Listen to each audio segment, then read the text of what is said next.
pouquinho só sobre a parte política, né? O noticiário econômico tem mostrado muito essa questão da PEC, a PEC. Tem uma questão mais sutil que está por detrás dessa negociação toda e que, para mim, é muito mais importante até para a gente saber se esse ambiente de começo de governo vai ser um ambiente de crise ou vai ser um ambiente que você vai conseguir fazer minimamente algumas reformas que são necessárias.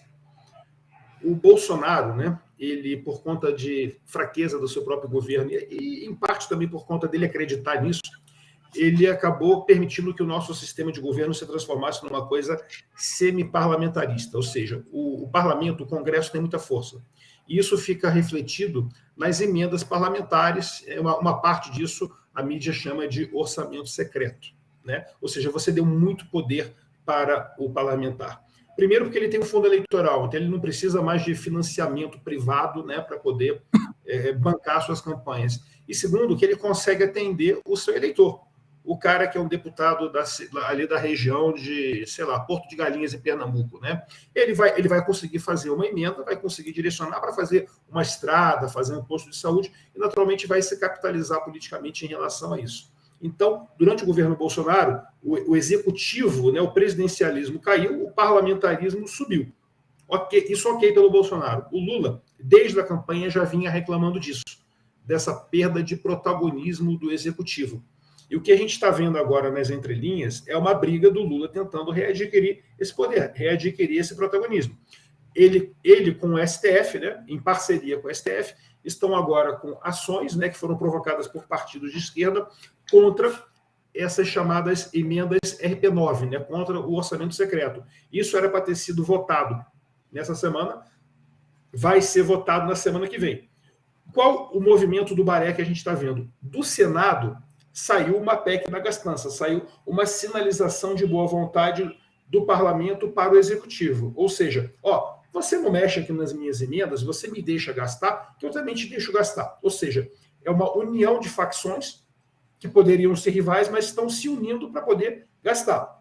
Dane-se o país, dane-se as contas públicas, mas eles estão se unindo para gastar. Dependendo do que sair no julgamento do STF na semana que vem, o que você já está vendo? Alguns membros do Congresso dos Deputados estão falando, se o STF barrar aqui o orçamento secreto, mexer muito aqui no meu orçamento secreto, o que eu vou fazer? Eu vou desidratar essa PEC, eu vou retaliar você na PEC. Então, no fundo, o que a gente está vendo agora é uma guerra de poder. Porque quem controla o orçamento tem tinta na caneta. Quem tem tinta na caneta tem poder. Hoje, essa tinta foi muito para a mão do Congresso e está pouco na mão do Executivo. O Lula está tentando retomar isso. Então, a gente tem dois cenários possíveis na parte política. As duas facções se compõem, né? Isso é ruim para as contas públicas, porque isso significa que vai ter mais gastação, porém você vai ter uma certa paz política. Nesse cenário de paz política, eventualmente você vai conseguir ter algumas reformas sendo votadas. Não vou nem entrar no mérito se são reformas boas, se são reformas ruins, ou se são contra-reformas, porque boa parte da agenda do PT é desfazer todas as boas reformas que foram feitas no governo Temer e no governo Bolsonaro. Mas você vai ter um ambiente político mais pacificado. Porém, se essas duas facções não se entenderem nessa disputa de poder, a gente tem um começo de governo bastante conturbado. Aí você não vai discutir nada, aprovar nada, vai ser um ambiente meio que politicamente de ficar apagando incêndio.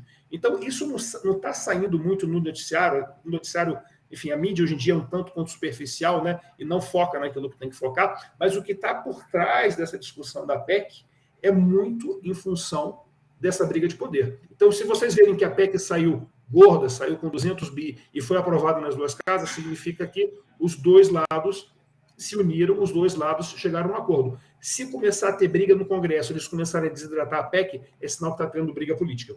Então, muito disso vai ser o governo. André,